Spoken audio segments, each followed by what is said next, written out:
అత్తెనపల్లి నియోజకవర్గంలో 8 రౌండ్లు పూర్తయ్యేసరికి కన్నా లక్ష్మీనారాయణ గారు 17,000 ఓట్ల లీడింగ్లో ఉన్నారు. ఇంకా అంబటి రాంబాబు గారు బహుశా కౌంటింగ్ కేంద్రం నుంచి ఆయన కూడా మరి వెళ్ళిపోయినట్లు ఉన్నారు అనుకుంటున్నాను నేను. అదేవిధంగా ఒకసారి కనుక చూస్తే పిన్నెల్లి రామకృష్ణారెడ్డి గారు 20,000 మైనస్లో ఉన్నారు. మాచర్ల నియోజకవర్గం నుంచి బ్రహ్మారెడ్డి గారు 20,000 ఓట్ల ఆధిక్యత ఉన్నారు. సో మాచర్లలో ఈవీఎం బద్దలు కొట్టినటువంటి ఒక ప్రజాప్రతినిధి 4 సార్లు ఎమ్మెల్యేగా గెలిచారు. 20,000 మైనస్తో ఉన్నారు. బహుశా ఖచ్చితంగా మరి ఆయన కూడా ఓటమి ఘోరంగా చవిచూసే పరిస్థితి ఉంటుంది. ఎదురులేని నాయకుడిగా ఉన్నారు. మాచర్లో తనదైనటువంటి శైలిలో రాజకీయాలు నడిపారు. సో ఇప్పుడు ప్రత్యర్థి చేతిలో చిత్తుగా ఓడిపోబోతా ఉన్నారు. ఓటమి అయితే రుచి చూస్తున్నటువంటి పరిస్థితి కనపడతా ఉంది.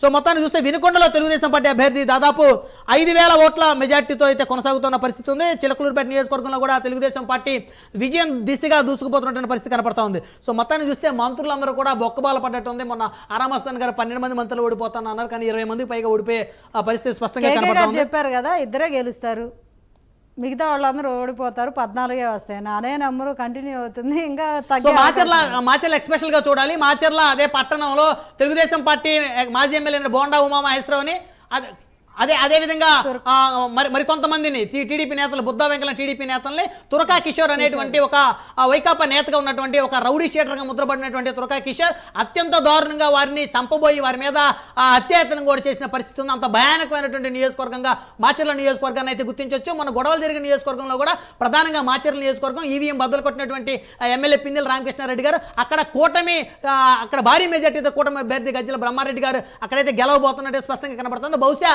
మరి ఇక్కడ పిన్నెల్లి గారి పరిస్థితి ఏంటో అర్థం కావట్లేదు. పల్నాడులో మాకు ధర్మవరం అనే గ్రామం నుంచి దాదాపు 21 మంది జన సైనికుల్ని, చదువుకునే పిల్లల్ని వాళ్ళ సర్టిఫికేట్స్ రాకుండా జైల్లో పెట్టి నైటే తీసుకెళ్ళి ఇబ్బందులకు గురి చేశారు. ఏంటంటే జనసేన పార్టీ ఆవిర్భావ దినోత్సవం రోజు పవన్ కళ్యాణ్ గారు బర్త్డే రోజు సెలబ్రేషన్ చేసుకున్నారని ప్రత్యేకంగా పోలీస్ డిపార్ట్మెంట్ పంపించి చేసుకోవడానికి వీల్లేదని చెప్పి వాళ్ళ మీద వాళ్ళు తిరగబడినందుకు వాళ్ళు అంటే దాదాపు 3 నెలలు పొలాల్లో నిద్రపోయిన పరిస్థితి వాళ్ళు.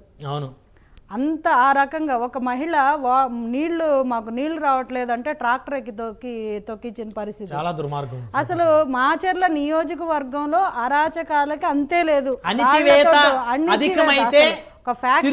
తీవ్రం అవుతుంది అంతే. సునామీలో వైఎస్ఆర్ కాంగ్రెస్ పార్టీ కొట్టుకొని పోయింది సజీవంగా అంతే. విరిగిపోయాయి. ఇంకా ఫ్యాన్ అనేది లేదు. దేశం అంతా కూడా ఆంధ్రప్రదేశ్ మీద చర్చ. దేశమంతా నేషనల్ మీడియాతో సహా నేను చెప్పారు, దేశమంతా ఆంధ్ర రాష్ట్రాన్ని, కూటమిని, అలియన్స్ని ఒక కేస్ స్టడీగా తీసుకోవాలి. లైక్ మైండెడ్ లీడర్స్ అంతా ఒక ప్లాట్ఫామ్ మీదకి రావాలి, రాష్ట్ర భవిష్యత్తులకి కృషి చేయాలి, ఈ రకంగా ఉండాలి అని చెప్పి ఆంధ్ర రాష్ట్ర కూటమిని అప్రిషియేట్ చేయడం జరిగింది. దీనికి ప్రధాన పాత్ర వహించిన మా పవన్ కళ్యాణ్ గారు ఆయన నిస్వార్థంగా త్యాగానికి సిద్ధపడి ఎంతోమంది, దాసరి రాము గారు కూడా ప్యానెల్లో ఉన్నారు, ఆయనకు కూడా నిస్సహాయానికి గురయ్యారు. ఎందుకు ఇంత తక్కువ, మీరు ఎందుకు తీసుకోవాలి, మనకి ఇంత బలం ఎందుకు తీసుకోవాలని కూడా ఆయన బాధపడిన సందర్భాలు ఉన్నాయి. బహుశా ఆయనకు అర్థమయ్యి ఉంటుంది. ఆయన ఒక అడుగు తగ్గడానికి రీజన్ ఇదేను, రాష్ట్ర భవిష్యత్తు తర్వాతే నా భవిష్యత్తు, నా పార్టీ భవిష్యత్తు అనుకున్నారు. ప్రతి ఒక్కళ్ళు ఆంధ్ర రాష్ట్ర ప్రజలు ఆ త్యాగాన్ని గుర్తించారు, ఆయనకు గౌరవం ఇచ్చారు.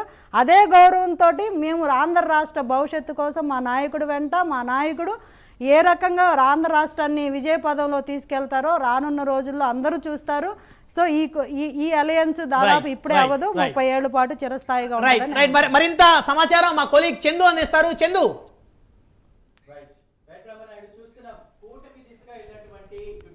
జనసేన బీజేపీ మొత్తం క్లీన్ స్వీప్ చేసిందని చెప్పుకోవచ్చు. 175కు 175